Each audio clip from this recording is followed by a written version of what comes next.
ಬಸವಣ್ಣ ಕರುಣಿಸುವೆ ಕರುಣಾಳು ಬಸವಣ್ಣ. ಓಂ ಶ್ರೀ ಗುರು ಬಸವಲಿಂಗಾಯ ನಮಃ. ಸರ್ವರಿಗೂ ಶರಣ ಶರಣಾರ್ಥಿ.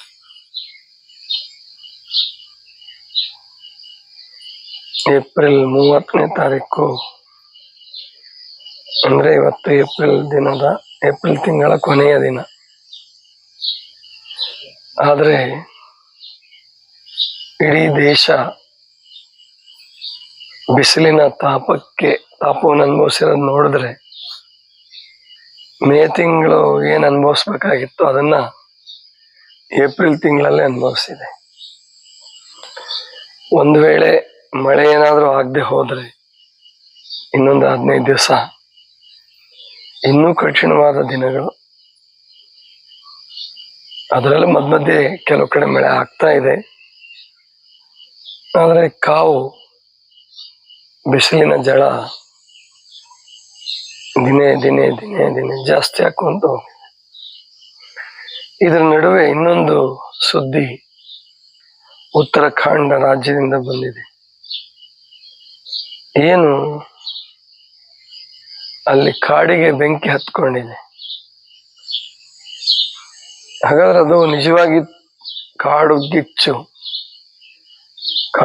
ಅಂತ ಹತ್ಕೊಳ್ತಿರುತ್ತೆ. ಯಾವಾಗ್ಲೇನು ಹತ್ಕೊಳಲ್ಲ. ಯಾವಾಗ್ಲಾದ್ರೂ ಒಂದೊಂದ್ಸಾರಿ ಮರಗಳು ಜೋರಾಗಿ ತಿಕ್ಕಿ ಅದು ಬೆಂಕಿಯಾಗಿ ಪರಿವರ್ತನೆ ಆಗಿ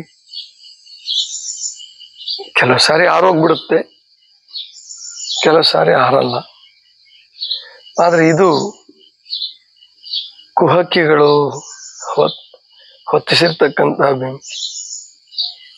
ಅಂದ್ರೆ ದೇಶದ್ರೋಹಿಗಳು, ಕುಹಕಿಗಳು ಸಮಾಜಘಾತುಕ ಶಕ್ತಿಗಳು ಅಂತ ಕರೀತಾರೆ. 8 ಜನರನ್ನು ಬಂಧಿಸಿದ್ದಾರೆ. ಅಂದ್ರೆ ಏನಿದು? ಮರಗಿಡಗಳು ಅಂದ್ರೆ ಅವು ದೇವರ ಇನ್ನೊಂದು ರೂಪ, ದೇವರ ಸೃಷ್ಟಿಯ ಅದ್ಭುತ ರೂಪ. ಯಾರಿಗೂ ತೊಂದರೆ ಕೊಡಲಾರದೆ ಕೇವಲ ಹಿತವನ್ನೇ ಉಂಟು ಮಾಡತಕ್ಕಂತಹ ಜೀವಗಳು. ಮತ್ತು ನಮ್ಮ ಹಿತಕ್ಕೋಸ್ಕರನೇ ಪರಮಾತ್ಮ ಸೃಷ್ಟಿ ಮಾಡಿರ್ತಕ್ಕಂಥದ್ದು. ಅವುಗಳ ಹಿತ ಅದರಲ್ಲಿ ಇಲ್ಲ. ನಮ್ಮ ಹಿತ, ಜೀವಿಗಳ ಹಿತ, ಅವುಗಳ ಹಿತ ಇರ್ಬೋದು. ಅಂದ್ರೆ ಮರಗಳು ಹಣ್ಣುಗಳನ್ನ ಕೊಟ್ಟು,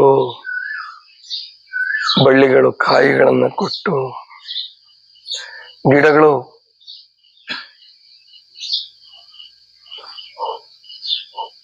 ಹೂಪತ್ರೆಗಳನ್ನ ಕೊಟ್ಟು ತಮ್ಮ ಜನ್ಮವನ್ನು ಸಾರ್ಥಕ ಪಡಿಸ್ಕೊಂತವೆ ಅಂತ ಮನುಷ್ಯ ಹೇಳ್ತಾನೆ.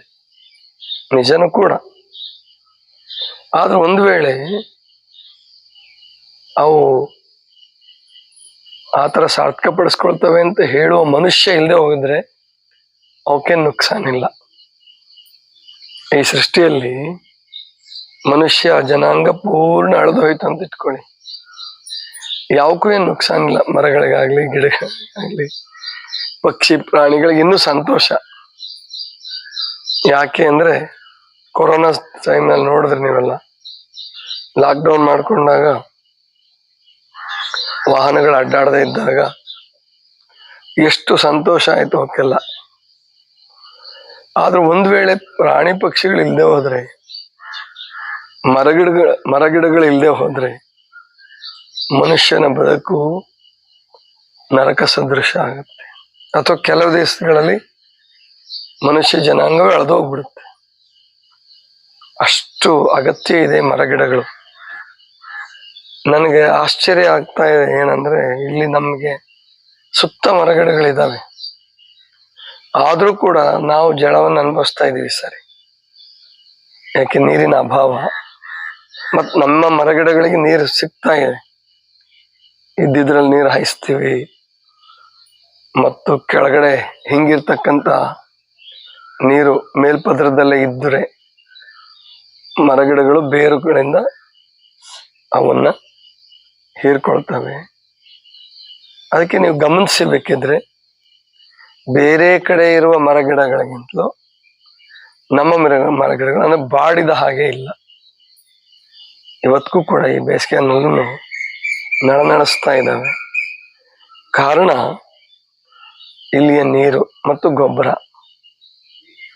ಆದ್ರಿಂದ ಅಷ್ಟೆಲ್ಲ ಅವಕ್ಕಿದ್ರೂ ಕೂಡ ನಮಗೆ ತಂಪು ಅನ್ನುವಂಥದ್ದು ಕಡಿಮೆ ಆಗ್ತಾ ಇದೆ. ಇನ್ನು ಊರಿನಲ್ಲಿ, ನಗರ ಪ್ರದೇಶದಲ್ಲಿ, ಹಳ್ಳಿಗಳಲ್ಲಿ ಅಲ್ಲೂ ಸೆಕೆ ಮನೆ ಹತ್ರ ಇರ್ತವೆ. ಮತ್ತು ಎಷ್ಟು ಮನೆಗಳು ತಗಡಿನ ಹೊದ್ದಿಕೆಯನ್ನು, ಮೇಲ್ಛಾವಣಿಯನ್ನು ಹೊಂದಿರುತ್ತವೆ. ಬಹಳ ಕಠಿಣ ಜೀವನ. ಎಷ್ಟು ಕಠಿಣ ಅಂದ್ರೆ ನಮಗೆ ಇಲ್ಲಿದ್ದವ್ರಿಗೆ ಆ ಕಠಿಣತೆ ನಿಮಗೆಲ್ಲ ಅರ್ಥ ಆಗ್ಬೋದು.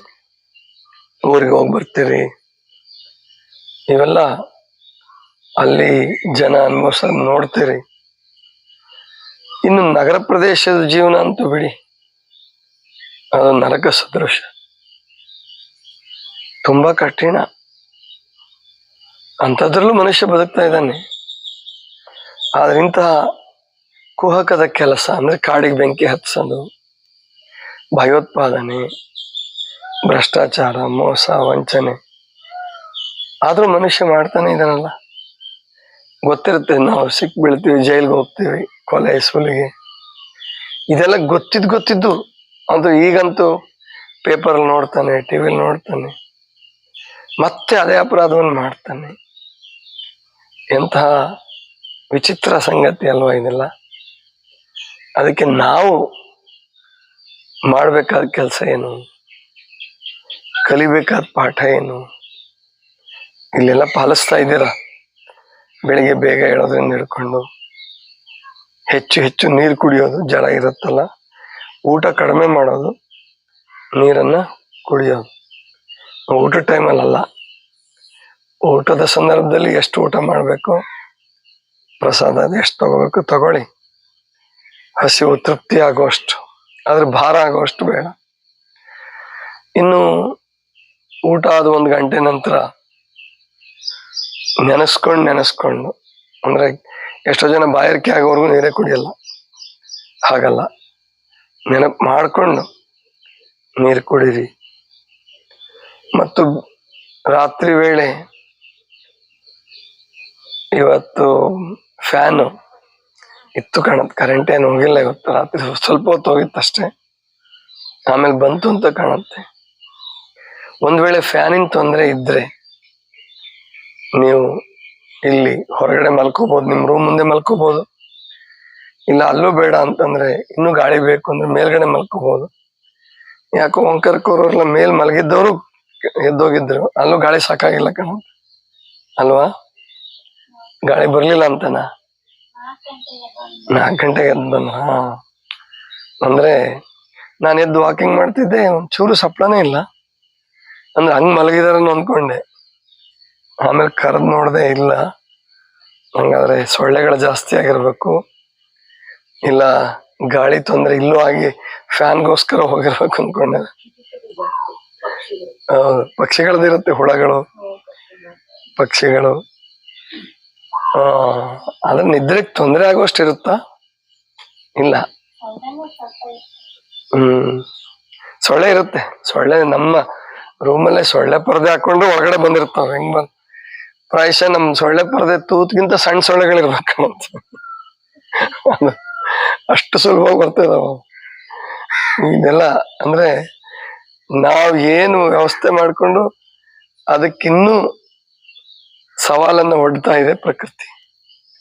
ಆ ಪ್ರಕೃತಿಯ ಸವಾಲುಗಳನ್ನ ಪ್ರಕೃತಿಯ ಪರವಾಗಿದ್ಕೊಂಡೇನೆ ಎದುರಿಸ್ಬೇಕು. ಪ್ರಕೃತಿ ಪರವಾಗಿದ್ಕೊಂಡೆ ಎದುರಿಸೋದಂದ್ರೆ, ಸೊಳ್ಳೆ ಪರದೆ ಹಾಕೊಳ್ಳೋದು ಪ್ರಕೃತಿ, ಆದ್ರೆ ನೀವು ಸೊಳ್ಳೆ ಓಡ್ಸಕ್ಕೆ ಆಲ್ಔಟ್ ಹಾಕೊಂತಿರಲ್ಲ, ಆಲ್ಔಟು, ಗುಡ್ ನೈಟು ಇವ್ ಹಾಕೊಂಡ್ರೆ ಪ್ರಕೃತಿ ಅಲ್ಲ, ಅದು ವಿಕೃತಿ. ಯಾಕೆ ಅಂದ್ರೆ ಅದರಲ್ಲಿ ವಿಷ ಇದೆ, ಅವಕ್ಕೆ ವಿಷ ಆಗಿದ್ದು ನಮಗೂ ವಿಷ ಆಗೇ ಆಗುತ್ತೆ. ಇದು ನಾವು ಪ್ರಕೃತಿಯ ಸವಾಲುಗಳನ್ನು ಎದುರಿಸುವಾಗ ನಮ್ಮ ಹಿರಿಯರು ಪ್ರಕೃತಿ ಪರವಾಗಿ ಇದ್ದು ಸವಾಲನ್ನ ಎದುರಿಸ್ತಾ ಇದ್ರು. ನಾವೀಗ ಪ್ರಕೃತಿ ವಿರುದ್ಧ ಆಗಿದ್ದೀವಿ. ಪ್ರಕೃತಿ ವಿರುದ್ಧ ಆಗೋದಂದ್ರೆ ಮತ್ತೆ ನಮಗೆ ನಾವೇ ತೊಂದರೆ ಮಾಡ್ಕೊಂಡಂಗೆ. ಆ ನಿಟ್ಟಿನಲ್ಲಿ ಎಲ್ಲರೂ ಎಚ್ಚರವಾಗಿರೋಣ. ಬಿಸಿಲಿನ ಜಳವನ್ನ ಇನ್ನು ಸಹಿಸ್ಕೊಳ್ಳೋಣ. ದೇವರಲ್ಲಿ ಮಳೆಗಾಗಿ ಪ್ರಾರ್ಥಿಸೋಣ. ಇದಿಷ್ಟು ಇವತ್ತಿನ ಚಿಂತನ. ಸರ್ವರಿಗೂ ಶರಣು ಶರಣ.